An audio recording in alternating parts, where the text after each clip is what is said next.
Jebret Tim, selamat datang di DPI Muda, Muda dan Berbahaya. Yo, sudah punya tagline kita, muda dan berbahaya. Iya dong, barometer persepak bolaan dari Gen Z. Asik, cakep. Masih barengan sama gue Dazuf, ada Faye dan juga The Starboy Rizal Pahlevi. Halo teman-teman semua. Halo, ketemu lagi kita. Bapak Starboy. Apaan Starboy anjir? Kan iya, kan pembahasannya selalu di kolom komentar. Iya. 2 kardus dan juga 1 Starboy. Nah itu dia. Itu ngenakin doang tuh. Kalau di DPI juga kardus kardusin juga padahal tuh. But Tapi anyway, thank you so much juga buat Jebret Tim yang kemarin udah support kita di episode perdana. Ya, yang pasti kritik-kritik dari kalian pasti membangun kita lah ya. Yoi. Anies, kali ini kita ngomongin soal derby nih. Kalau kita era-era lama kan kata-kata derby selalu identik dengan derby della Madonnina, El Clasico, MU Liverpool, Northwest Derby gitu kan. Kalau sekarang era-era nowadays nih ya. Yes. Ini kan muncul rivalitas baru, derby baru. Termasuk kemarin yang baru aja bertanding juga antara Arsenal menghadapi City yang dalam beberapa tahun terakhir juga ini lagi dalam race untuk memperebutkan juara Premier League. Walaupun yang juara juga City aja ya. Tetap ya, nggak berubah ya. Nggak berubah. Gue bingung mau dibilang rivalitas tapi yang juara City terus masalahnya. Iya. Walaupun kalau throwback belakangan lagi dikit 5 tahun yang lalu mungkin Liverpool City juga sempat tuh. Ya, Liverpool City itu Ya sempat kan. lah. Kontok-kontokan juga buat jadi Benar. Tapi kalau dengar kata rivalitas dan juga derby nih, kalian sendiri apa yang kalian ingat? Pertandingan apa? Match dari klub mana? Gue lebih ke tahun 2006-2007 mungkin. Gue pas mau berangkat sekolah, zaman itu gue seneng banget pasti nungguin berita dari UEFA Champions League pertandingan antara Chelsea sama Liverpool. Karena ya kita sempat ngobrol juga lah sama Kota Ejal. Ini pertandingan yang memang sangat ditunggu-tunggu karena dari beberapa edisi mereka ketemu mulu nih. Udah kayak jodoh yang gak bisa dipisahkan. Jadi ya seru dan juga makanya banyak drama yang terjadi di antara pertandingan Chelsea dan Liverpool. Dan yang uniknya ini dua tim ini selalu berbagi angka. Jadi misalnya tahun ini siapa yang menang, tahun depan ya gantian udah. Dan dulu yang selalu dibandingin adalah Lampard dan juga Gerrard ya. Iya kan. Dua metronom dari timnas Inggris ya jadinya. Walaupun kalau di timnas Inggris juga gagal. Di timnas Inggris gagal. Kalau Rizal, kalau untuk rivalitas, gue sangat enjoy rivalitasnya antara Pep versus Klopp sih ya di Liverpool sama City. Karena itu dari segi kualitas emang tinggi banget. Bayangin, sampai di hari terakhir finishnya 98 poin dan juga 97 poin. Itu nggak pernah disamain sama tim manapun. Dari tahun manapun bisa rivalitas tinggi itu kualitasnya. Jadi gue ngeliat lebih dari segi kualitasnya sih. Tapi kalau dari yang panasnya, enjoy gue ngeliat emosi-emosiannya, jelas Liverpool sama MU. Itu dari kapanpun juga selalu panas. Walaupun banyakan menang MU-nya sebenarnya. Dan juga secara dominan MU lebih banyak juara di era-era itu dulunya. Tapi selalu seru menurut gue. Apalagi yang paling gue suka justru bukan soal Liverpool menangnya, momen ketika Ander Herrera diinjak sama Gerrard. Itu ikonik juga tuh. Happy lo liatnya itu. Sama sih, gue juga Northwest Derby itu selalu menyajikan pertandingan-pertandingan yang rivalitasnya tinggi lah. Dulu era-era gue ingat 2014 yang Liverpool hampir juara tuh ya. Hampir 3-0 ya itu ya. 3-0, 3 penalti untuk Liverpool. 3-3-nya ditendang oleh Gerrard tapi dua doang yang masuk. Sama gol dari Luis Suarez tuh. Dimana momen ikoniknya adalah ketika Gerrard nyium kamera tuh. Aduh, kemenangan di Old Trafford. Dan nyaris di recreate sama tren kemarin. Sayangnya VAR ya. Sama satu lagi 4-1 di Old Trafford juga. Kok pada inget ya tuh kemenangannya? Soalnya gue seringan menang karena sama Liverpool, jadi kayak ya udah aja dulu. Iya, Sir Alex. Betul, Sir Alex pas masih begini-begini masih bisa menang. Sekarang sih gue nungguin kapan menangnya ya kalau ini ya. Kapan selesainya ya? Iya, kapan selesainya? Ayo dong, 1 poin cukup deh kalau lawan Liverpool. Berapa deh? 7-0 udah, 4-0 udah, 5-0 ada, 3-0 udah. Lengkap, katalognya lengkap, Pak. Gimana dong? Masa gue harus mengeluarkan kalimat kita tunggu tahun depan kan nggak mungkin kan? Itu terus. Itu lebih sering Liverpool dulu. Next year will be our year. Ya itu. Tapi kalau sekarang MU gue nggak tahu tahun depan mau nungguin apa, gue juga bingung masalahnya. Paling nunggu pelatih dipecat lagi. Kasihan. Tapi kalau kalian sendiri, ini tim yang emang kalau derby nungguin rivalitasnya yang panas atau yang kayak sekarang aja mungkin derby atau rivalitas yang ya udah ayam-ayam aja. Kita ngeliat dari permainannya doang gitu. Kalau sekarang sih lebih ke arah sana ya, yang mana juga banyak dikritik sama fans atau bukan fans, bahkan mantan-mantan pemain macam Roy Keane yang bilang, ini kok lu rival, tapi kalau di tunnel atau di lorong ganti kok peluk-pelukan sih, salam-salaman. Bahkan yang paling baru Lisandro Martinez abis kalah 3-0 foto bareng McAllister ya sambil diserang di Instagram ya kan. Jadi menurut gue emang sekarang agak bergeser nih, yang mana rivalitas itu hanya sekedar adu kualitas aja. Kalau dulu tuh bener-bener rivalitasnya bahkan sampai ke bawah ke timnas. Kalau lu tahu ceritanya Gerrard gitu nggak ngobrol sama Ferdinand, nggak ngobrol antara Lampard sama ini, itu kan juga rivalitasnya sampai ke bawah ke timnas nasional. Walaupun dampaknya jelek, tapi berasa banget di atas lapangan tuh panasnya. Itu yang lebih gue rinduin sih sebenarnya. Sekarang mungkin kalau kita ngeliat pemain-pemain yang seperti itu kayak si TAA kali ya, yang betul. Dia rivalitas karena kan dia Scousers ya, lokal gitu kan. Tapi kenapa ya? Gue lebih senang emang masa-masa lalu sih maksudnya. Apalagi zaman-zaman MU Arsenal kita ngomongin Roy Keane sama Patrick Vieira. Itu kan di media, wah. Iya, panas banget. Jadi memang sebenarnya kita rindu juga sih rivalitas seperti itu. Kita masih belum tahu tapi nih dari tim mana nih, karena mungkin City Arsenal juga yang bisa menghadirkan drama-drama seperti itu. Bisa. Kita tahu juga kemarin di media beberapa pemain City juga udah mulai nyinyir pemain-pemain dan juga pelatih dari Arsenal kan. Salty ya kalau bahasa anak sekarang, disaltiin ya. Iya, karena ini juga lagi panas juga, terutama pertandingan kemarin kan, di mana ada beberapa hal yang bikin panas lah. Haaland yang lempar bola ke Gabriel. Itu lucu. Enggak masalahnya Gabriel kan lagi sedih bola. Bener.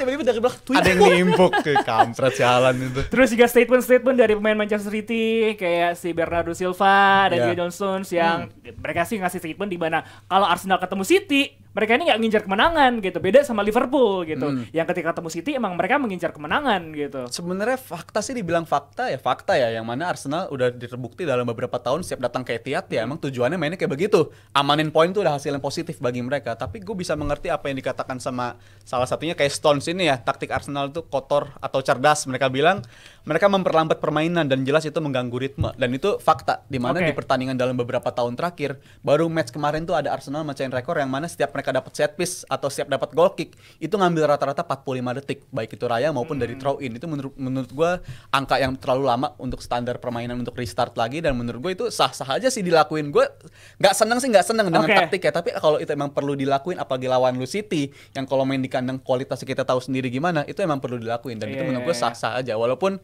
salty gini, gue agak kesal juga kalau yang udah namanya ngomong si Bernardo, karena kan dia sering juga saltiin Liverpool. Jangan mau kita diadu domba sama fans Arsenal sekarang tuh. Tapi kalau ngomongin tahun ini, kalau ngomongin pertandingan yang kemarin, ini Stones ini jatuhnya kayak batu ya. Ya emang namanya juga Stones sih.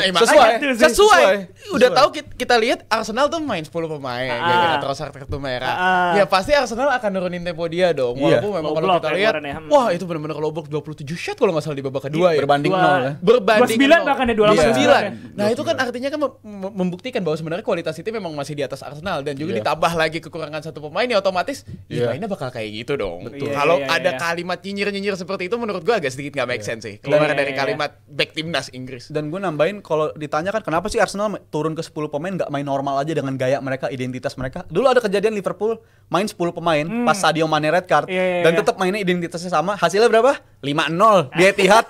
Jadi lu bisa bayangin kalau lu main normal lawan City dengan turun ke 10 pemain, ya lu bunuh diri namanya. Dan Liverpool aja udah diajarin 5-0 waktu itu. Termasuk kemarin juga ada si Haaland ya yang sempat ribut juga sama Arteta gitu kan. Dia bilang say humble. Sangat-sangat Haaland ya karakternya, walaupun gue nggak tahu tujuannya apa, tapi ya itu menurut gue perlu sih untuk bumbu-bumbu rivalitas zaman sekarang yang dilakuin Haaland udah oke banget menurut gue. Sangat enjoy. Dan itu kita tunggu ya sekarang ya, bagusnya di tengah kekurangan rivalitas seperti itu sekarang muncul lagi harapan City dan juga Arsenal di Premier League. Mungkin David sempat ngomong tadi ada Liverpool dan juga City. Sekarang City dan juga Arsenal mungkin dua tim yang nantinya bisa gontok-gontokan nih untuk beberapa tahun ke depan. Betul. Oke, tapi kalau ngomongin soal pertandingan kemarin deh, kalian emang lihat permainan Arteta gimana? Karena kan kemarin benar-benar low block. Permainannya benar-benar ini ada videonya juga ini di mana Arteta kemarin ketika bermain dengan 10 orang, mereka ini udah langsung bertahan semuanya gitu kan. Ditaruh. Dan kalau bisa dibilang sih ya emang bikin City kesulitan ya. Bahkan gue yakin even 11 pemain pun juga bakal jalannya di pertandingan bakal sama. Bakal kesulitan juga City-nya. Coba kita dengerin dulu video dari DPI di episode kemarin. Apa yang dibuat oleh Arteta sudah benar pilihannya gitu kan, tapi ya ternyata ya nggak cukup nggak cukup beruntung, akhirnya mereka kebobolan gol yang scrappy menurut gue ya untuk menjadi sebuah gol gitu. Tapi dari sisi how they play, gimana mereka bisa mencetak gol pertama dengan memanfaatkan situasi, Calafiori tendangannya bagus, lalu mendapatkan gol kedua dengan set piece yang berulang-ulang dicoba terus sama Arteta dan diimplementasikan, dan pemain yang bisa melakukan itu itu kan textbook banget kan. Biasanya Ben White yang nutupin, kali ini tugasnya Martinelli. Nggak cuma ngebelakangin doang, nggak ngasih ruang buat kiper untuk bisa naik, dan akhirnya itu menjadi gol. Jadi semua elemen yang membuat dia selama ini kayaknya nggak bisa ngimbangin Guardiola, kemarin ternyata dia bisa ngimbangin dari sisi nyerang, apalagi dari sisi defense. Kalau coach sendiri secara setuju, sama sekali nggak setuju sama Mario. Silakan, apa yang nggak setuju? City cetak 28 gol itu lebih karena frustrasi, bukan shootingan yang terplanning. Peluang, lah karena ketutup semua kan. Bentar, Let me finish. City main itu jauh bukan City yang kita kenal. Nggak ada Rodri, nggak ada Kevin De Bruyne, itu parah banget City kemarin. Kelihatan banget zero, benar-benar zero kreativitas. Nyaris nggak ada trupas, nggak ada kombinasi. Bola di tengah itu bermenit-menit kiri kanan di bawah kemudian crossing. Ini bukan City yang kita kenal. Justru mereka karena mereka frustrasi ya udah shooting aja. Jadi kalau dibilang 28 wow shootingnya seolah-olah si Raya melakukan 28 save. Kan enggak. Iya kan exactly. Jadi apa artinya shooting itu? Nothing. Karena mereka frustrasi karena nggak ada kreativitas, nggak bisa tembus dari defense-nya. Arsenal yang bagus dong. Gue nggak bilang defense Arsenal jelek kan? Enggak, gue bilang enggak. Yang gue bahas soal City, yang lu bilang City main bagus, lawan City kapan lagi City bisa cetak 28? Highlight gue memuji Arsenal defense-nya. Oh iya, defense Arsenal bagus, tapi itu justru karena City tidak ada kreativitas. Ini lo highlight-nya di situ, bukan hanya di defense Arsenal. Ya kan dia lu kebobolan 2 jadi nggak bagus-bagus amat dong. Kalau soal selera apakah harus main begitu, gue bilang enggak. Lawan City, lawan siapapun, nggak beda berarti ya. Lawan siapapun nggak perlu main bertahan. Tapi Arteta lawan Spurs, lawan City, lawan terakhir kartu merah kapan lawan siapa? Game lawan Villa, Villa kan? Brighton. Arteta pilih nggak menang juga kan? Kebobolan juga. Sekarang kebobolan juga. Jadi hebatnya di mana? Lu 2 kali bertahan, 2 kali dengan lu 2 kali kebobolan. Nah itu dia statement dari dua pandit kita, Om Haryo dan juga Koci ya. Dimana tadi sempat ada singgungan juga, dimana Koci yang ngelihat Manchester City ini kayaknya frustasi banget gitu kan dengan pertahanan Arsenal. Dimana low block, mereka shooting sampai 26, 27, 28 sekali. Gila sih itu sih. Gimana lu nanggepin itu gimana? Tanggapan pertama, gue tim Mas Aryo. Gue dukung Mas Aryo walaupun coach gue akui ada benernya juga. Tapi kalau dari aspek kemarin ya emang harus diakui Arsenal emang kuat banget defense. Nggak gampang lo bikin serapet itu, sedisiplin itu selama 90 menit. Bahkan 90 menit bisa dibilang bukan 90 menit juga ya. Tambahan waktunya panjang-panjang. Babak pertama sekian, babak kedua sekian. Itu mentalitasnya yang bisa dijaga selama periode selama itu menurut gue udah luar biasa banget Arsenal. Tapi kalau dari sudut pandang coach yang lihat City minim kreativitas itu ada benernya juga. Yang mana tiap bola udah di depan kotak penalti itu selalu di kaki orang yang salah. Berapa kali di Akanji, beberapa kali datangnya ke Gvardiol. Walaupun Gvardiol tetap bisa nge-shoot ya, tapi mereka orang yang salah dan bukan tipe orang yang bisa diharapin sisi kreativitas gitu. Jadi sisi kreativitas itu emang bener-bener pincang banget karena ya nggak ada Rodri-nya dan nggak ada KDB-nya. Itu yang jadi problem ya. Gue ngeliat kemarin City main kayak kemarin pas lawan MU Community Shield. Nggak hadirnya Rodri, plus juga udah nggak ada Kevin De Bruyne juga kemarin. Hancur sih. Apalagi ketemu Arsenal yang low block ya, kita main 10 pemain gitu ya. Ini pastinya akan jadi PR. Serunya rivalitas ini nantinya ke akhir musim. Katanya Rodri kabarnya cedera ACL. Iya benar. Ini yang menjadi seru nantinya nih. Tapi kalau nanggepin tadi ada perdebatan antara Mas Aryo dan Koci. Sebenarnya memang dua-duanya punya poin yang kuat sebenarnya. Strong point. Dua-duanya punya poin yang kuat. Koci dengan kalau kita dengarkan tadi dengan kreativitas dari Manchester City. Sementara Mas Haryo juga melihat defense dari Arsenal memang sangat kuat. Tapi gol gue harus pegang di tengah sih kalau gue. Aman banget nih. Senior. Tapi hal itu juga sekaligus bikin kita apresiasi lebih ke seorang Rodri dan juga Kevin De Bruyne. Bisa ngedobrak low block tuh juga nggak gampang loh. Dan Kevin De Bruyne itu orang yang selalu bisa menurut gue ngedobrak pertahanan. Madrid pun juga yang walaupun akhirnya kalah tersingkir sama Madrid, yang ngedobrak pertahanan Madrid di quarter final kemarin kan Kevin De Bruyne juga. Jadi menurut gue akan menjadi sangat kehilangan yang rasanya dalam banget sih ketika lu nggak main tanpa De Bruyne dan juga Rodri. Satu orang aja hilang itu udah mulai berasa, apalagi dua-duanya itu menurut gue nightmare sih buat City. Terutama Rodri yang kabarnya sampai all season ya. Iya. Sisa ini wah gila sih. Sayang banget sih. City Di- tanpa Rodri bener-bener pincang banget ya berarti ya. Diincer ya Arsenal ya kayaknya ya. Diincer kayaknya. Kelihatan banget banget kan. Dari awal udah diincer kayaknya Arsenal deh. Pepet terus cara impact kan itu. Bener-bener ingat juga sama statement Rizal waktu live reaction kemarin. Di mana si Stone kan udah wah bisa jalan nih. Iya. Ya kan. Oh, sepertinya bisa jalan ini. Kayaknya bukan ACL ini kayaknya.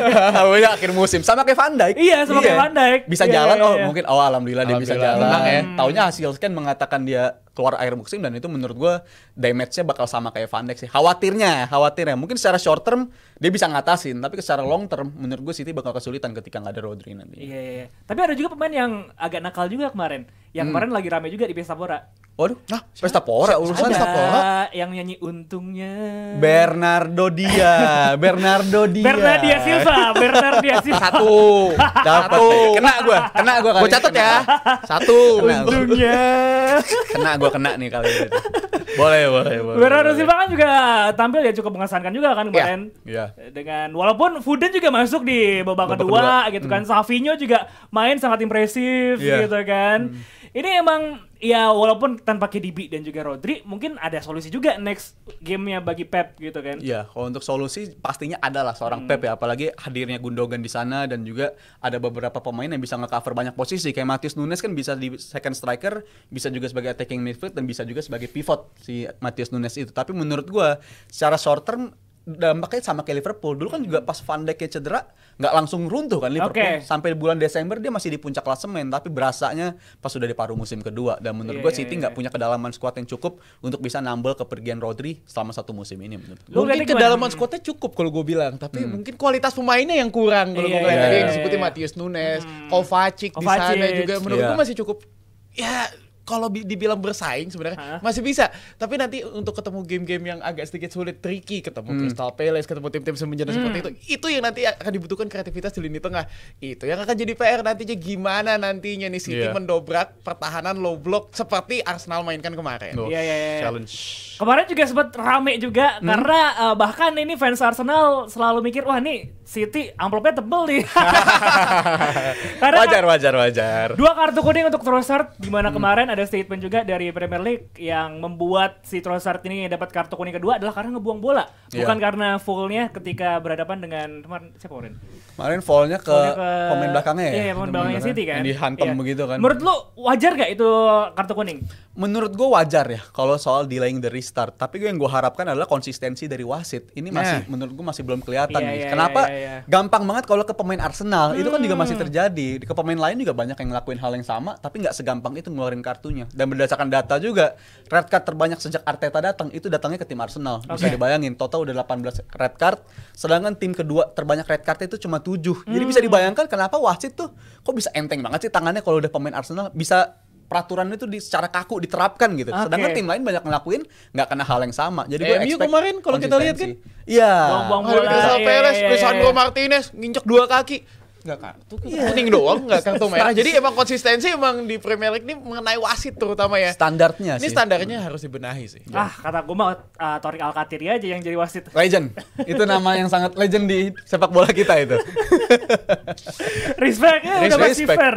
Udah pasti fair itu. Udah pasti fair. Kemarin kalau nggak salah kualifikasi Piala Dunia bertugas kalau nggak salah. Ini sama AFC ya kemarin ya? AFC juga. AFC Cup. AFC Cup ya, Elite 2. Elite 2 ini ngisi mantap emang. Iya, ini pasti rivalitas yang juga bakal ke depannya pasti seru banget ya, kita tunggu-tunggu Arsenal juga City. Di mana ya musim ini juga mungkin 2 tim ini yang akan bersaing untuk merebutkan gelar Premier League sampai hari terakhir lagi kayaknya ya.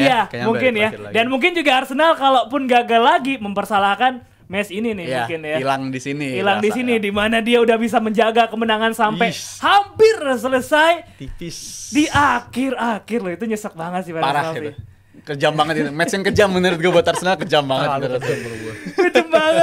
Kejam banget. Ya, masih kita lihat tadi rivalitas kedua tim ini bakal kayak gimana. Tapi ini sebelum kita lanjut ke segmen berikutnya.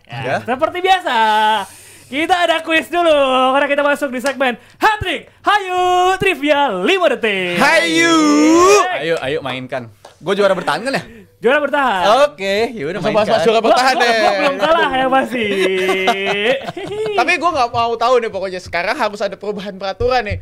Wah, iyalah. Ya, kita setelah Perubahan. berdiskusi ya. Nah, Sama tim FIFA juga tadi. Asik. ini sampai kesana kita ya. Konkret banget kayak perubahan ini. Iya, jadi ketika ini ada 3 games ya, sama nanti 1 di akhir gitu kan. Kayak kemarin juga di akhir juga nanti bakal ada penyebutan pemain, pronunciation gitu. Nah, untuk segmen ini dan juga nanti di akhir game beda poinnya, perolehan poinnya. Jadi ketika ada yang bisa jawab dari kita, ini kan yang pertama gua dulu nih. Ya. Ketika salah satu dari kalian ada yang bisa jawab dan benar, itu bakal dapat 3 poin. 30 poin. Oke. 30 poin. Nah, kalau salah dapat minus 10. Oke. Dan kalau nggak jawab minus 20. Nah, itu yang gue butuhin. Padahal itu cara gue menang minggu lalu itu. Nah, itu Gimana dia ya? makanya. Main aman ya. Kan gue kan agresif ya. Agresif penetrasi kiri kanan depan. Salah semua pertanyaan. Sekarang nggak bisa nih. Sekarang nggak bisa. Oke, Seru nih. Garit. Oke, aman ya. Mainkan. Oke, Mainkan. kita masuk ke pertanyaan. 3 pertanyaan pertama. Ini ngomongin soal Premier League. Aduh, tricky nih. Ini mah Bapak Starboy ini yang menang kalau di sini. Tapi tricky nih. Minggu lalu gue 0. Sesi Iya, Premier di League sesi. 0. Iya, 0. Iya, bener, Tricky nih. bener, bener, Oke. bener. Tapi oke lah.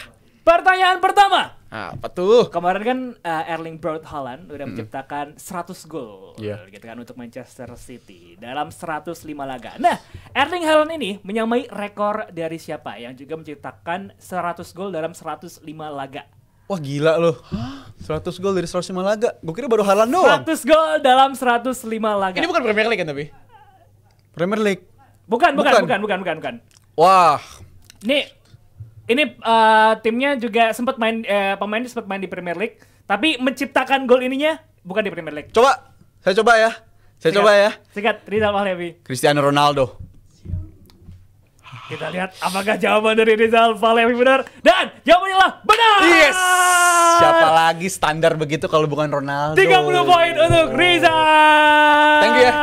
Tapi legend lu kok, legend MU kok. Gua akuin dia legend MU juga Ronaldo. Jadi thank you buat legend lu. Minus 20 berarti ya. Kan belum jawab. Masa gue minus 20? Ya kan nggak jawab. Ya kan udah dijawab dulu Ya udah ada berarti dia. minus 20. Katanya agresif, langsung Iya. jawab. Iya. Yang Gimana penting nih? berani dulu aja. Aduh langsung bikinin konten aja buat gue deh. Kalau begini. Berarti Ronaldo jago banget ya, gila ya. Haaland aja kita ngeliat udah jago banget nih Ronaldo. Ronaldo jago juga. Bahkan dia kan juga di Juventus juga nyetak Masih top score juga. Iya, top score juga. The GOAT lah ini, the GOAT lah. Oke, lanjut. Kita ke pertanyaan kedua. Bukayo Saka mencetak 5 assist di 5 laga pembuka Arsenal. Sama seperti siapa? Laga pembuka tuh opening match-nya Yes. maksudnya. 5 beruntun. 5 beruntun. Di musim-musim sebelumnya ada juga Iya. yang pernah begini. Sama seperti siapa? Ini salah satu pemain Arsenal juga.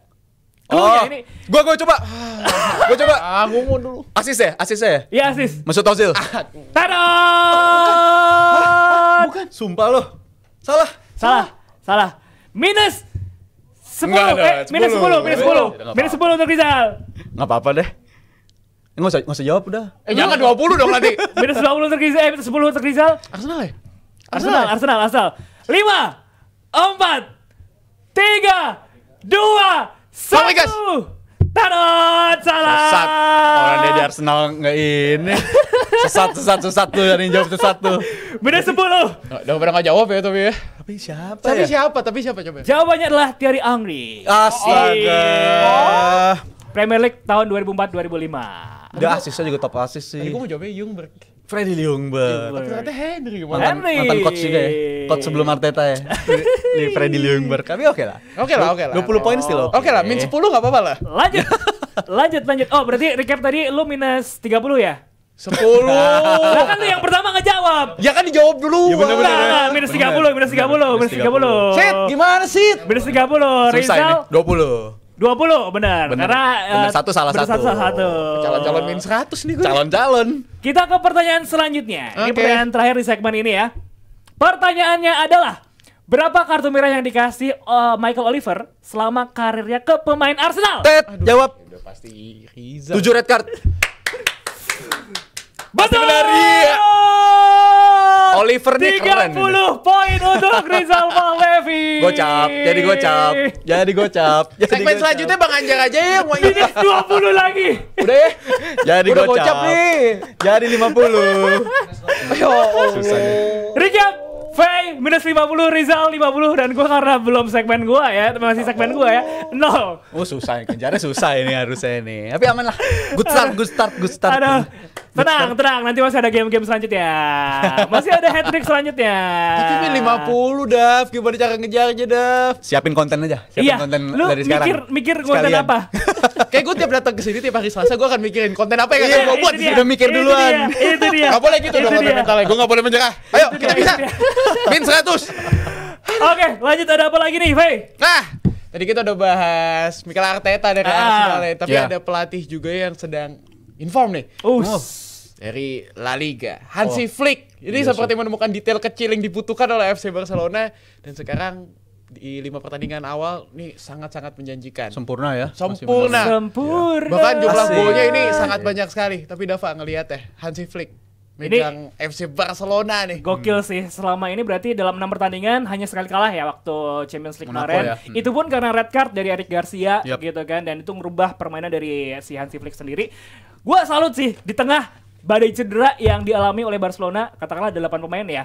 Sekarang yang cedera di Barcelona itu pemain-pemain penting semua, termasuk Dani Olmo. Terus kemarin juga waktu lawan Villarreal, walaupun menang 5-1 tapi Ter Stegen, bro. Sayang tuh. Kayaknya nggak main lagi musim ini ya kalau cedera begitu ya. Sampai akhir musim bahkan. Nih ada ini ya. Ada beberapa pemain, ada Ter Stegen, Christensen, Frenkie de Jong, Dani Olmo, Gavi yang kemarin balik tapi cedera lagi. Fermin Lopez, Marc Bernal, dan Ronald Araujo.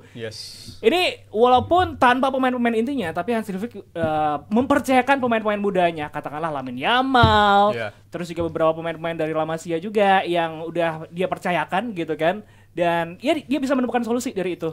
Ini salut sih sama Hansi Flick yang udah percaya sama pemain-pemain mudanya. Dan sebenarnya di musim ini agak disayangkan sih ya, beberapa nama yang cedera tadi juga beberapa nama yang baru promosi juga sebenarnya. Bernal itu kan juga pemain yang startnya waktu itu bagus banget di awal musim, dan harus sayang banget langsung cedera kayak begitu. Menurut gue sebuah kehilangan yang sangat besar lah. Tapi beruntungnya Barcelona tiap musim ini tiap ada pemain yang promosi itu selalu bisa hit the form lah istilahnya. Dan kalau dikatakan dalam 2 tahun terakhir kayaknya banyak deh jebolan-jebolan La Masia yang bisa langsung ngasih angin segar lah. Kayak waktu itu Fermin Lopez juga ketika dipromosiin bisa tampil oke. Sekarang di musim ini yang belum cedera nih, syukur-syukur belum nggak sampai cedera lagi ya. Si Casado juga mainnya bagus banget. Tapi pertanyaannya adalah sampai kapan Hansi Flick bisa begini? Karena menurut gue sendiri, gue sampai sekarang masih skeptis. Walaupun sekarang sempurna banget, tapi tim yang secara data statistik kan timnya Flick ini tim dengan jumlah sprint terbanyak. Di Munchen dia udah nunjukin, dan di Barcelona juga so far dia nunjukin hal itu. Pertanyaannya, bisa nggak pemain-pemain ini keep up dengan intensitas setinggi itu? Gue sih masih yakin, sekarang sih masih oke aja, tapi di bulan November dan Desember nanti gue khawatirnya bakal jadi badai cedera buat Barcelona, dan itu bakal berdampak buruk buat timnya Hansi Flick ini tentunya. Tapi kalau ngeliat intensitas permainannya dari Hansi Flick ya, kita ngeliat memang Spurs memang salah satu menjadi tim gerak mulu. Tapi kita tahu Hansi Flick dengan latihan rutinnya ini untuk menambah massa otot ini, apakah ini menjadi kunci emang kalau pemain FC Barcelona? Itu kan juga dilakuin di Bayern ya, yang mana pemain-pemain itu kelihatan banget, lu secara kasat mata juga ngeliat perubahan fisiknya jelas banget tuh para pemainnya. Jadi keker, jadi berotot, dan itu menurut gue sangat berpengaruh karena pemain-pemain Barcelona, lu mikirnya kan ini pasti tim yang sangat teknikal dong, mainnya passing-passing, tapi kenapa bisa sekarang mainnya jadi lebih berisi, mainnya jadi lebih bertenaga, intensitas tinggi. Menurut gue itu nggak lepas dari pola latihannya Flick, tapi ya itu jadi poin plusnya bagi Flick sekarang. 5 pertandingan masih sempurna, dan gue yakin at least sampai short termnya ini bakal terus berlanjut. Kalau untuk long termnya, poin gue masih nggak berubah, kayaknya bakal bermasalah di masa yang akan datang deh dengan intensitas setinggi ini menurut gue sih. Karena nanti di bulan Oktober si Hansi Flick ini dengan Barcelona juga akan menghadapi minggu-minggu sulit, di mana dia akan ketemu Sevilla, terus di Champions League dia katakan ketemu si Munchen, dan juga Real Madrid, ada El Clasico di situ. Ini mungkin fase-fase ujian terberatnya Hansi Flick lah di bulan Oktober nanti. Iya, apalagi kalau nonton main lawan Villarreal tuh jahat-jahat juga tuh pemain Villarreal tuh ke Lamine Yamal. Gila tuh tackle-nya udah bukan ngincer bola lagi. Emang Yamalnya kayak dapat Messi treatment kalau kata fans Barcelona sekarang. Sekarang kayak yang penting Yamal enggak kenapa-napa deh. Tolong kayak jangan dia apa-apain ya. Itu kan dari sudut pandang Barcelonanya. Kalau dari sudut pandang lawannya, Messi treatmentnya dimaksud hantem-hantem kayak zaman dulu kan Messi juga pas Sergio Ramos disikat. Itu gue ngeri banget liat Lamine Yamal kemarin sih. 17 tahun. Ini sayang banget apa nih? Lu sayang banget apa nih? Sayang banget kalau misal Lamine Yamal ini untuk prospek kedepannya dia udah cedera dulu. Sayang banget nggak cedera. Iya, gue langsung sayang banget. Bahaya nih masa didoainnya begitu. Baru gue mau bahas Madrid. Masalah Madrid baru berapa gol nih, tapi Rafinya udah 5 gol. Rafinya subur. Subur. Ini subur banget loh. Jangan dibanting ini mejanya. Kemarin di eranya Xavi kan jauh ya pokoknya.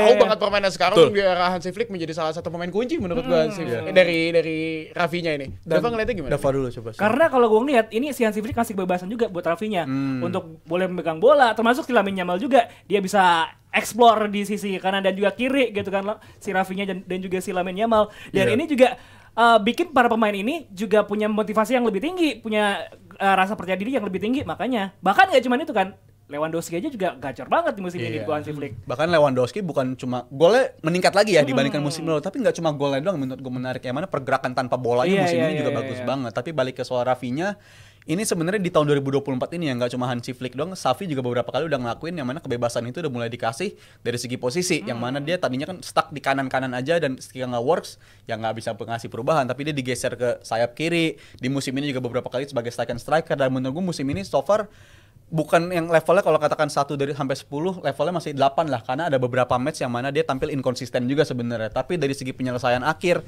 dan segi decision making sejak dia dipegang Flick menurut gue meningkatnya drastis banget sih, Fai.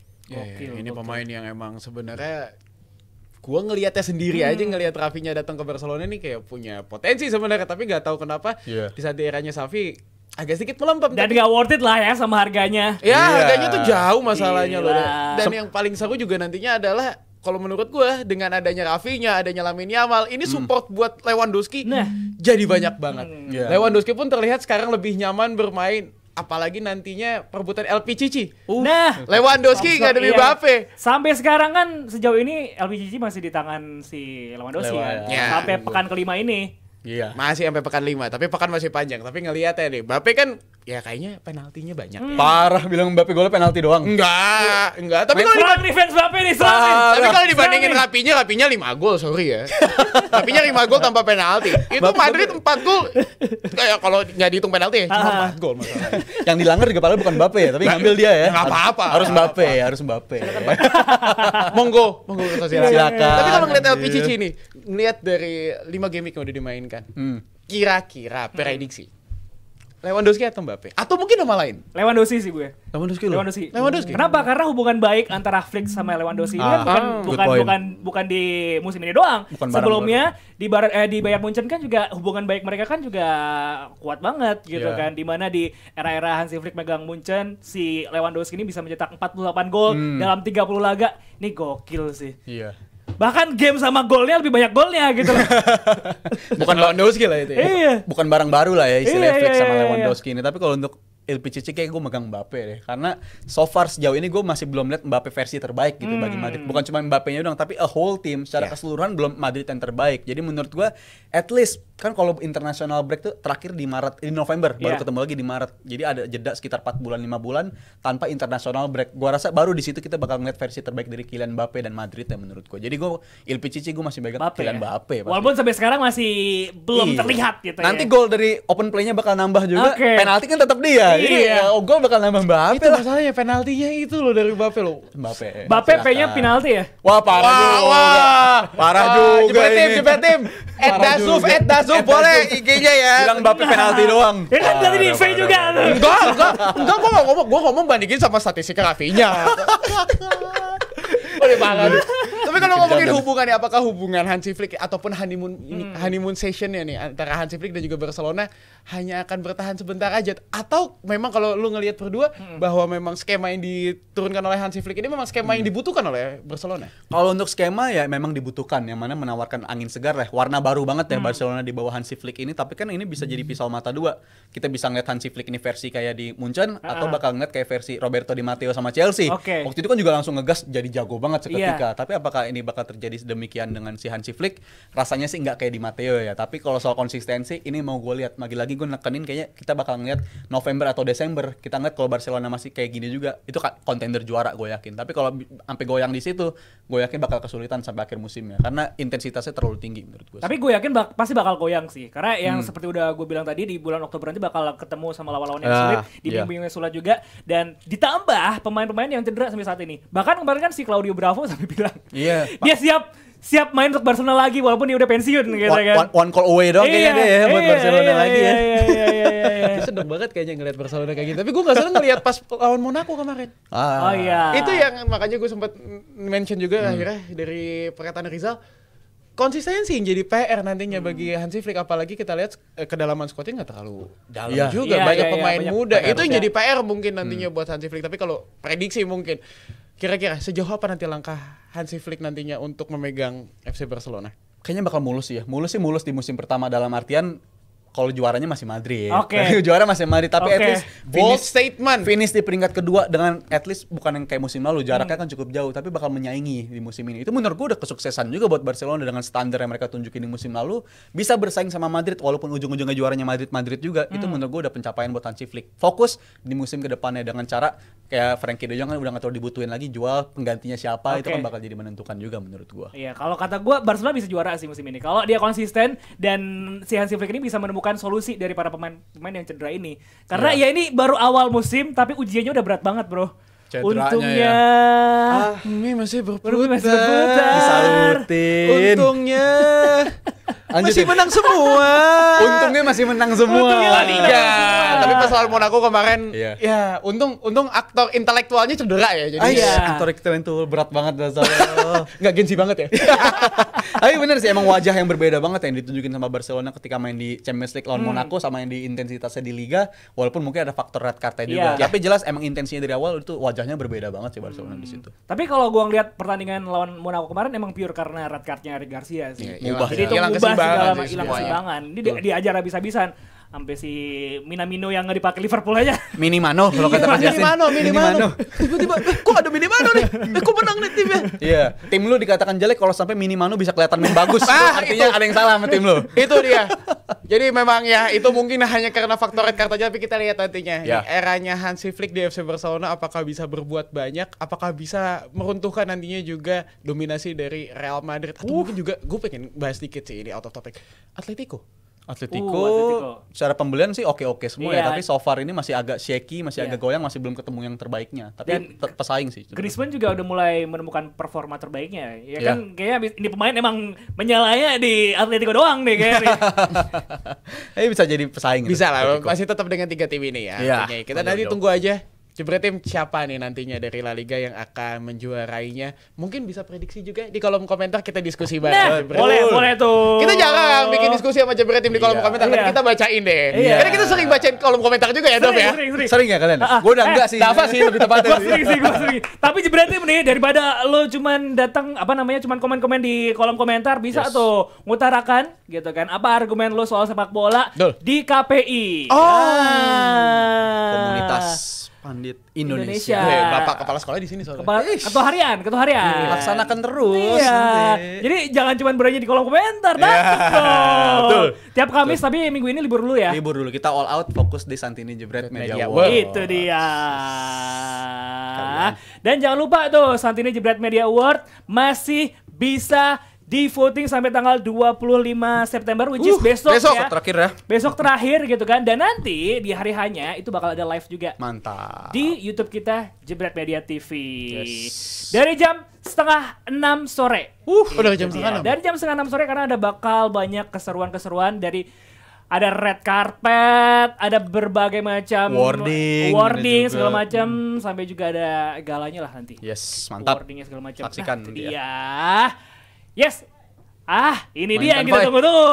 Aduh, ya udahlah, nggak apa-apa lah. Akhirnya gue bisa jadi game master, Dev. Tapi ada quiz dulu deh, Dev. Quiz apa sih, Dev, namanya, Dev? Hat-trick. Hayu, trivia 5 detik. Hayu, akhirnya saya bisa memberikan pertanyaan pada kalian semua. Yuk, udah sikat-sikat. Gue siap-siap chat GPT dari sini. Recap dulu dong. Bapak recap dong skornya. Gak apa-apa, saya gak apa-apa. Saya diinjak-injak sekarang gak apa-apa.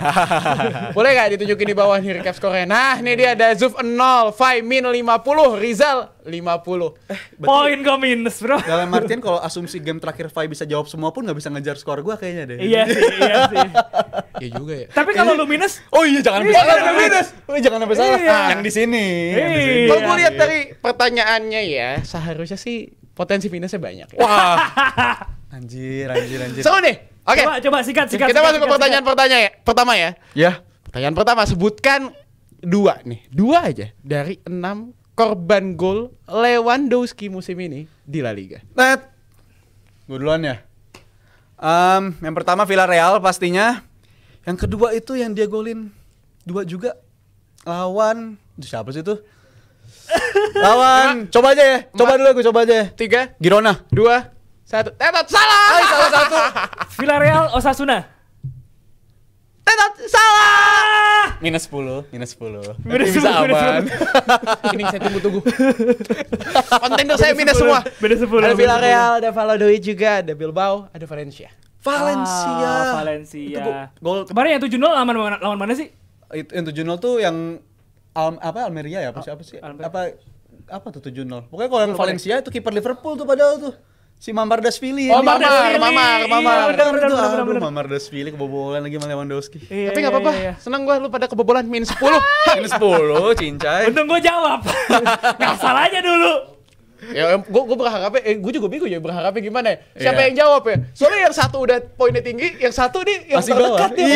Iya. Target lu tuh. Oke, kita langsung katanya ke pertanyaan kedua. Nah, ini pertanyaan kedua masih tentang FC Barcelona. Pasti. Siapakah 4 pemain Barca yang sedang dipinjamkan? Wah, gila. Waduh. Ayo sebutkan destinasinya juga ya. Destinasi juga. Oh, jelas. Waduh, pemain aja kata Abang Abrar. Jangan sama destinasi dong, Bang. Usah Ya lu. udah, pemain aja boleh. Nggak usah. Aduh, dia udah enggak lagi. 5, 4, 3, Terus.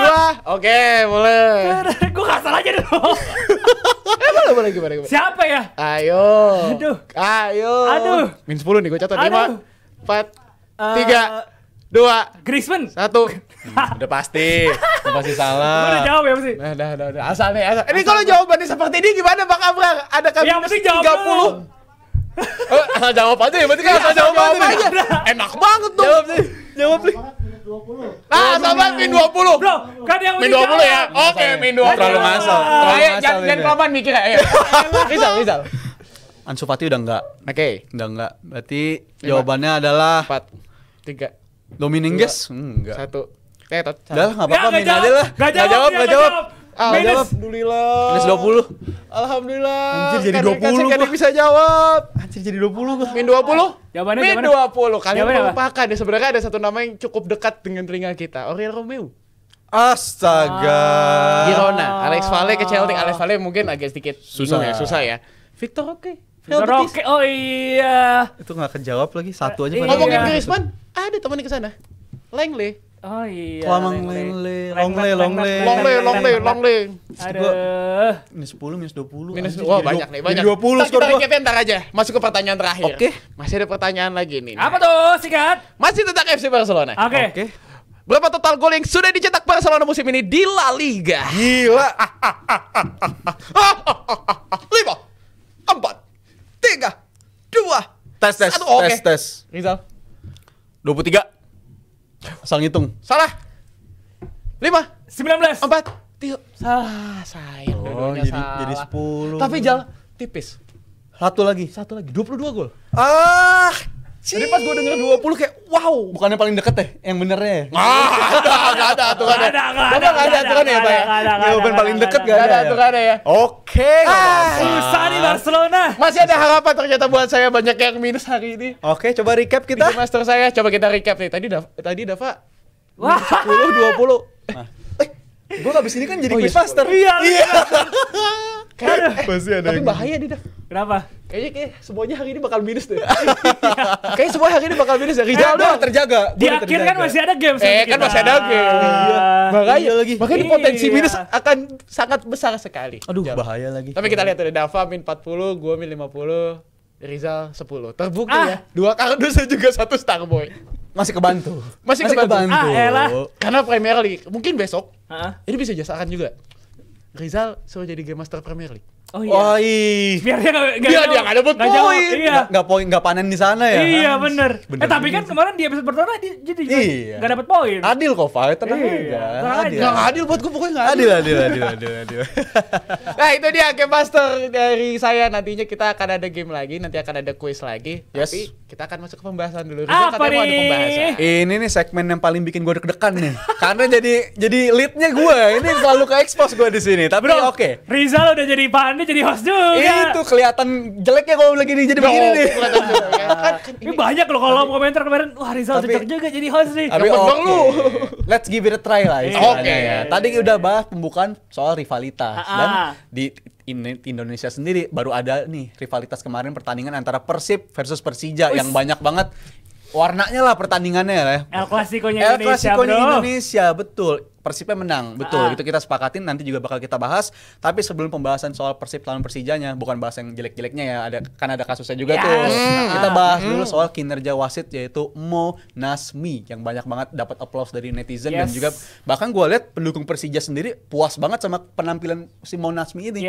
Wasit dari Malaysia ini ya. Kalau menurut lu sendiri gimana penampilan wasit kemarin itu? Menurut gue nih wasit benar-benar tegas dan juga profesional sih. Karena untuk pertandingan sepanas ini gitu kan, kemarin kan diwarnai 2 kartu merah. Untuk Mark Locke dan juga si back kirinya Firzandika. Yes. Jadi emang match-match sepanas ini butuh wasit yang tegas. Dan untungnya ini juga wasit dari luar kan, dari Malaysia kan. Tetangga kita ya. Tetangga kita kan. Dia bisa netral, dia bisa memutuskan pelanggaran-pelanggaran atau mungkin keputusan-keputusan yang dia adili lapangan itu emang berdasarkan objektivitasnya dia. Iya. Kalau lu sendiri ngeliat memuaskan nggak performa wasit kemarin? Wasit sangat memuaskan dan juga secara keseluruhan menurut gue Liga 1 wasit sangat memuaskan, baik itu wasit yang dipanggil dari luar dan juga wasit ada VAR soalnya sekarang. Karena ada VAR itu juga yang jadi menjadi faktor kunci kenapa Liga kita mungkin sekarang perlahan mulai meningkat kualitasnya karena adanya VAR ini. Kemarin Mark Locke kita lihat sendiri review ya. Akhirnya di review pelanggaran yang awalnya kartu kuning akhirnya jadi kartu merah karena memang kita lihat kakinya nancep sampai kesini. Iya bro, sakit ya, bro. Cukup tinggi. Pulnya masih nancep tuh katanya tuh. Tapi sekarang enggak dong. Kalau enggak sih pemainnya enggak main yang itu ya. Enggak lanjut ya kakinya nancep. Tapi gua ngebahas VAR ini jadi salah satu faktor kunci kenapa liga kita bisa kualitas meningkat sekarang. Wasit lokal pun juga akhirnya bisa menggunakannya. Mo Nasmi kita lihat sangat perfect sekali kemarin. Mo Nasmi. Tapi kalau kita lihat wasit lokal juga, ini banyak sekali perkembangannya. Banyak sekali keputusan-keputusan yang awalnya mungkin agak sedikit merugikan satu tim, tapi akhirnya direvisi menggunakan VAR dan akhirnya benar-benar sangat-sangat adil. Iya sih, tapi di Liga 1 kan, bukan di PON kan? Bukan. Kita beranjak ke ini selanjutnya ya. Ini itu masih berlangsung lah penyelidikannya. Briefingnya tadi udah denger kan? Tapi gue sepakat banget performanya emang luar biasa banget Mo Nasmi dan semoga aja nggak berhenti di partai kemarin doang ya. Semoga aja bakal berlanjut karena sebelumnya juga ternyata dia ngisi juga ya di pertandingan Madura United kalau nggak salah, dia juga ngisi di sana.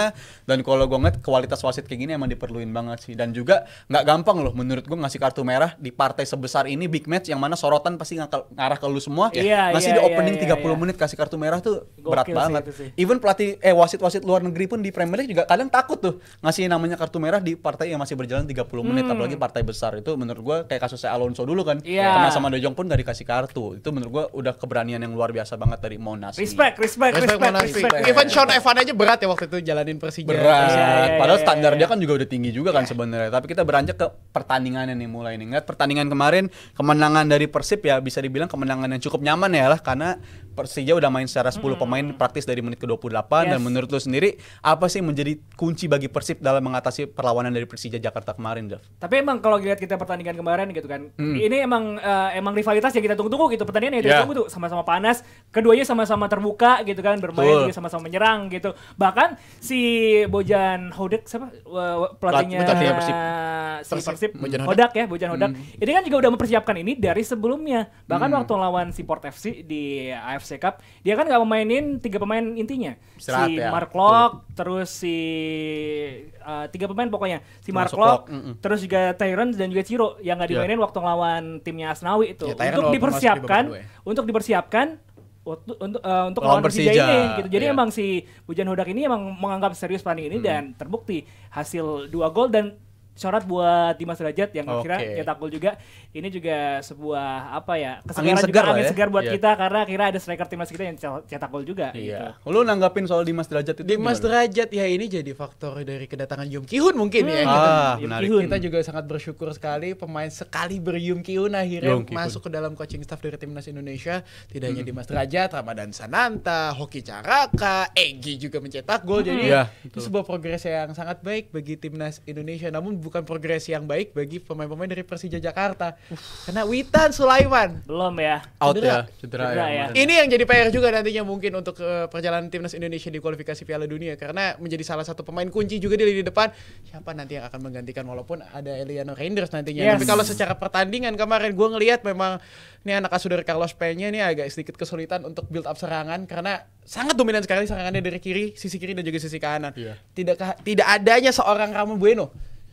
Pembeda tuh ya. Ini menjadi PR sih karena memang ini kan ibaratnya pemain andalanya dari Carlos Peña ya. Sama-sama dari Spanyol juga, sempat bermain di timnas U17 Spanyol juga. Tidak adanya seorang Ramon Bueno digantikannya dengan Hanif Syabandi dan juga Reski Fandi ini agak sedikit sulit untuk menutup lubang yang ditinggalkan oleh pemain Spanyol ini. Ya, tadi juga menarik udah disebutin Ramadan Sananta, Dimas Derajat, Rafael Strijk nggak main di Australia ya ke depan. Karena gue pertanyaannya soal itu, soal pemain depan kita, apakah dia bakal dicoba nih menurut lu di kualifikasi ronde ketiga nanti? Pasti bakal dicoba sih. Based on performance kemarin ya. Performance gitu kan. Bahkan kemarin gue salut banget bro, golnya Sananta bagus banget tuh. Iya. Sananta, itu bahkan dia ngasih apresiasi juga untuk pelatihnya di timnas kan si siapa Yum Ki-hun gitu kan. Berkat dia bisa punya kepercayaan diri untuk nge-shoot dari jarak jauh itu. Bahkan juga pemain-pemain lain udah sebutin sama V juga tadi si Egy 2 gol jauh ini. Terus juga Malik Rizaldi 2 gol. Kita lupa. Malik Rizaldi 2 gol. Terus juga si Dimas Derajat juga 2 gol. Walaupun kalau kita lihat dari top skor dari Liga 1 masih dipegang sama pemain PSM tuh ya, masih dengan 4 golnya. Gue lupa namanya. Tapi merata ya jumlah yang ini ya, pemain-pemain timnas kita udah mulai bisa menunjukkan taringnya juga ya di pertandingan-pertandingan kemarin. Sananta, Dimas Derajat bisa golin semua. Dan kalau menurut lu sendiri gimana? Apakah dicoba nanti? Lawannya kan di atas kertas Bahrain sama Cina yang notabene lebih mudah dibandingkan Australia, Jepang dan juga Arab Saudi. Layak mungkin dicoba? ada kemungkinan karena Witan ini kayaknya absen nih nggak akan bisa main nih. Itu penting banget buat sistem STI padahal ya Witan. Mungkin nantinya Ragnar ataupun Rafael Strijk akan bermain melebar. Nanti kita akan atau Eliano nantinya bermain di posisi tengah juga bisa. Jadi ini opsinya banyak banget kalau untuk timnas Indonesia nantinya untuk menghadapi Bahrain. Tapi gue ngelihat ada kemungkinan nantinya salah satu dari 4 nama yang tadi kita sebut, ada Dimas Derajat, ada Ramadan Sananta, Hoki Caraka dan juga Malik Rizaldi nanti ini bisa dimainkan. Kalau gue ngelihat ya Dimas Derajat. Karena nyetel banget mainnya sama Ciro. Bagus kemarin ya lawan Persija dia jadi pembeda banget. Gak hanya lawan Persija di pertandingan-pertandingan sebelumnya menurut gue dia buka ruangnya bagus banget. Memang sudah menjalankan apa yang diinginkan oleh STI sebenarnya. Meningkat banget performanya di Liga 1 musim ini dan menurut gue itu suatu kepercayaan diri lah booster untuk si Dimas Derajat. Tapi balik lagi ke pertandingan Persib sama Persijanya nih. Ke pemain belakangnya Persib, Nick Wipers yang bilang kita main di kandang tapi kok rasanya masih agak takut ya. Dia bilang menggunakan kata naas kalau nggak salah ya pertandingan kandang kayak begitu. Dan menurut gue, lu kan punya pengalaman nih punya pengalaman nonton liga lokal kita pertandingannya kayak apa. Kalau lu sendiri, gue mau denger dong pengalaman lu ketika nonton tuh ada rasa takut juga nggak sih ketika nonton pengalaman lu? Gue sebenarnya sering banget nonton dari kecil dulu. Persis Solo kan, gue kan biasanya di Solo kan dari kecil kan. Karena sempat ada akses juga gitu kan untuk ngelihat tim-tim Persis Solo. Gue dulu ingat Persis itu zamannya Greg Ngokolo. Greg Ngokolo dulu seperti Persis. Gue nonton di Stadion Manahan sebelum direnovasi sebagus ini. Itu waktu itu masih aman itu ya. Tahun berapa tuh kira-kira? 2000, gue SD itu berarti 2008, 89-an lah ya. Era-era itulah, era-era Persis masih jaya-jayanya dulu sebelum degradasi gitu kan. Dan kalau gue ngeliat untuk pertandingan dari rivalitas tinggi udah pasti ada bentrok antar supporter gitu kan. Dan kalau kita lihat juga sekarang mungkin orang agak skeptis ya dan juga agak takut gitu kan kalau kita nonton liga lokal gitu kan, di mana ya beberapa kejadian termasuk juga Persib kemarin di mana supporter masuk ke lapangan bahkan wah itu kejadian yang nggak kita harapkan lah gitu. Terus juga kita ingat juga ada kejadian kanjuruhan gitu. Dan mungkin kalau gua ya sebagai orang yang mungkin sering nonton juga di stadion gitu kan, gue ngeliat kita nonton aman kalau nonton timnas gitu. Timnas. Oke, menarik. Ini jadi pembahasan menarik ya, iya, kalau kan? kita ngomongin ya, maksudnya pembahasan antara nonton liga lokal dan juga nonton timnas Indonesia. Karena jujur gue juga akhirnya ngerasain, Dav. Lu ada pengalaman juga ya? Ada pengalaman juga, karena waktu itu gue kuliah di Malang, gue nonton Arema, dan dari kota Malang menuju ke Stadion Kanjuruhan itu butuh waktu sekitar hampir 1 jam. 1 jam? Hampir 1 jam. Sama dengan pertandingan Persib dan juga Persija ini. Ini dilaksanakan di Jalan Harupat kandang. di agak jauh. notabene Soreang Kabupaten Bandung. Butuh waktu juga untuk ke sana. Jadi mobilitas seperti ini, crowd management ini yang perlu diperhatikan karena kalau kita tahu Manahan mungkin karena di pusat kota, ini enak sih gua. Jadi mungkin crowd manajemennya ini lebih terstruktur. Tapi di saat kita sudah berpindah ke stadion yang mungkin jaraknya jauh dari kota, ini mungkin agak sedikit kurang detail dari crowd management. Jadi mungkin yang bisa gue bahas tentang crowd management sih, apalagi gue juga kemarin habis nonton konser juga, lu juga kemarin habis nonton konser juga. Betul. Crowd managementnya agak sulit kan, kesulitan kita keluar. Jadi memang kalau kita ngomongin secara garis besar, crowd management yang menjadi PR sih nanti. Itu harapan lu ya soal crowd managementnya. Jadi banyak faktor juga, mulai dari kualitas stadion, di mana banyak harus akses harus banyak gitu. Katakanlah kayak GBK dan juga Manahan lah, gue bisa bilang 2 stadion itu yang punya sama-sama di tengah kota, dan juga akses masuknya itu dari banyak gitu, dari banyak pintu ini, pintu itu, segala macam. Jadi mungkin kalau ada kejadian-kejadian yang nggak kita inginkan gitu kan, mereka bisa gampang keluar masuk. Dan salah satu faktor kemarin juga sempat ada kejadian itu kan karena akses keluarnya agak susah kan, karena pintu-pintu yang seharusnya bisa dipakai. Tapi ya kita harap juga ke depannya semoga kejadian-kejadian yang nggak kita inginkan ini semoga nggak terjadi lagi, dan supporter kita lebih dewasa juga dalam menyikapi, karena kan sekarang kita ngelihat dengan banyak masa gitu kan, orang jadi menormalisasi kekerasan. Kayak kalau kita keroyokan tuh kita jadi nggak merasa bersalah. Dianggap suatu kebenaran ya kalau udah rame-rame ya. Jadi itulah, semoga supporter kita semakin dewasa lah. Tidak hanya supporter, kalau gue bilang seluruh pelatih sepak bola Indonesia memang harus lebih dewasa sekarang dan lebih detail lagi untuk memperhatikan hal-hal kecil seperti ini, karena memang sangat riskan sekali jika terjadi kembali, apalagi kejadian Kanjuruhan kemarin awalnya seperti ini juga. Berawal dari situ. Karena banyak lah faktornya, karena kan mulai dari crowd, pokoknya itu gara-gara crowdnya lah awalnya. Berarti kita sepakat harapannya semoga crowd control bisa lebih baik juga, dan para fans juga jangan sampai tersulut emosinya juga ketika hasil nggak sesuai dengan keinginan, atau hasil sebenarnya positif tapi kualitas fansnya masih bisa menawarkan sesuatu yang bisa lebih lagi lah, seharusnya ya bisa ditawarkan sesuatunya, bisa supaya tadi pertanyaannya juga bagus, mau sampai kapan kayak begini terus, karena ini kan juga udah diperhatiin banget ya soal penempatan away fansnya gimana, kandangnya gimana, bahkan sampai sekarang kan masih berlangsung. Belum boleh tandang kan. Jadi menurut gue ini bakal jadi tahun yang sangat krusial bagi kita. Harapannya semoga euforia timnasnya juga kebawa dengan sikap-sikap kita yang juga bakal lebih bagus juga ke depannya. Itu mungkin pembahasan soal bola nasionalnya. Karena sekarang kita bakal masuk ke sesi apa, Dazuf? Itu dia. Kita masuk ke seksi Hat-trick. Hayu trivia 5 detik. Ayo. Sekarang ini giliran gue sebagai quizmaster. Ini soal apa nih? Bola nasional dong pastinya. Timnas apa liga lokal? Liga lokal bisa dikatakan, dan masih nggak jauh-jauh dari pertandingan El Clasico-nya Indonesia kemarin. Di pertanyaan pertama nih kayaknya lo harus cepet-cepetan nih, karena gua ngeliat lu tadi kayaknya udah nyinggung-nyinggung dan seharusnya tahu. Kita mulai aja ya. Pertanyaan pertama. Pertanyaannya adalah sabar belum. Pertanyaannya, siapa pemain yang dilanggar oleh Mark Klok sehingga berujung ke kartu merah dia? Yes. Oke, Dazuf. Firzanika. Ouch. Jawabannya bukan itu.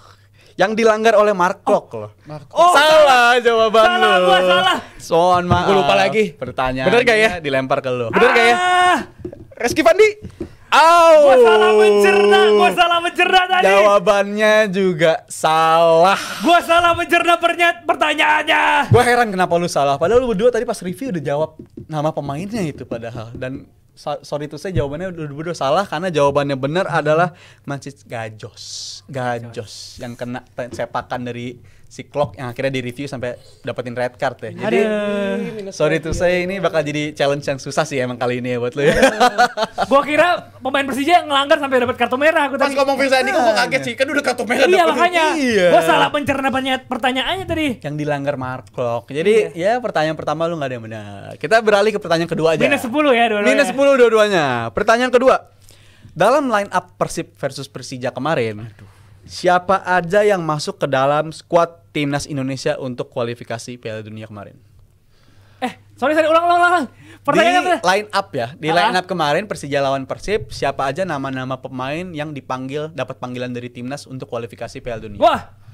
Oke, coba. Berapa pemain nih? Ada 4. Witan Sulaiman. 1. Dimas Derajat. 2. Ada juga, aduh siapa lagi ya? Wah, ini aktor penting. 5, 4, 3, 2/4. 2, 1. Catat ya. Cetot. Lempar. Witan Sulaiman, Dimas Derajat, Rizky Ridho, Muhammad Ferrari. Oh, karena jawabannya benar. Jawaban lu. Rizky Ridho, gue lupa. Itu kebangetan sih, lupanya sama Rizky Ridho. Gue lupa. Rizky Ridho loh, aktor penting loh itu buat timnas kita juga. Kapten Persija. Poin direbut sama Fai kali ini. 30. Masih ada kesempatan. Karena kita beranjak ke pertanyaan terakhir nih. Pertanyaan terakhir dari gua. Persib udah juara sebanyak 3 kali untuk Liga Indonesia di tahun 94, di tahun 2013 dan juga di tahun kemarin ya. Pertanyaannya mana yang juaranya di Jakarta? Waduh. Saya. Oke, coba. Saya. Silakan. 94. Yang juaranya di Jakarta ya, karena 3 kali juara di Jakarta dan jawabannya benar. Karena tahun itu kalau nggak salah itu finalnya selalu di GBK. Emang 2014 di mana? 2014 di pokoknya nggak di Jakarta aja. Lawannya Sriwijaya dulu ya. Sriwijaya. Benar. Jawaban lu. Gila lu. Oke, berarti Comeback kita is real guys. udah Guys, ketemu pemenang-pemenang ya. Gila lu. Gila, gue 2 poin loh. Masih ada 1. Loh, masih ada 1. Oleh karena itu gue balikin aja ke Dazuf langsung. Tapi dibalikin kita dulu. Wah, gila. Wah, gila gua. Minus 80 gila lu. Nggak kebayang gua, kok bisa minus 80. Kan dia udah pasti jawab ya. Kita salah juga, maksudnya kayak ya udah gitu ya. Ya udah ya, kayak ya udah aja ya. Bisa gua minus 80 ya? Itu namanya persaingan, Jo. Persaingan begitu emang. Ada. Tapi aman. Karena masih ada kesempatan gue untuk comeback di trivia selanjutnya. Kita akan pronounce nama-nama pemain ini. Kita ingat ini rebutan ya. Oke. Rebutan. Dan peraturannya masih sama. Kalau menang 30 poin, gak jawab 20. Kalau salah 10 poin. Minus 10. Oke, pertanyaan pertama. Siapa nih? Yes, wah. Langsung ini. Banget. Taunya salah. Jadi coba. Takefusa Kubo. Takefusa Kubo. Coba dulu ya. Nggak salah aja. Takfusa Kubo. Kali aja bener. Takefusa Kubo. Sama dong. Iya. Kubo Takefusa. Wah, Jepang. Jepang itu. Apaan tuh? Kan tuh Jepangnya ya. Oh, dibalik itu Kubo Takefusa tadi bilangnya. Gimana sih? Coba boleh diulang, Bang Abra. Kubo Takefusa. Kubo Takefusa. Berarti yang bener yang mana? Yang bener yang mana? Wah. Kan V sama gue sama. Terima kasih banyak. Gua nggak jawab ya? Kan jawab. Minus 10 ya? Minus 10. Ya. Aduh. Untung Takefusa Kubo. 0 lagi Coba ada R-nya. Susah tuh gua. Semoga pertanyaan selanjutnya nggak ada R-nya ya. 0 lagi gua. Banyak nih, seru nih. Bisa kejar dong gua. Kalah nih gua. Boleh kita masuk ke pertanyaan kedua, Bang Abrar? Oke, siap. Sebentar. 3, Ini dia, pertanyaan kedua. Coba. Siapa duluan? Aurelien Tchouameni.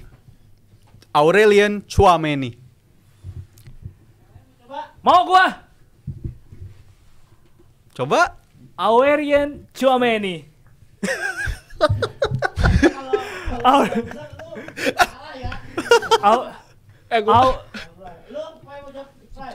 Cobalah, biar seru lah ya.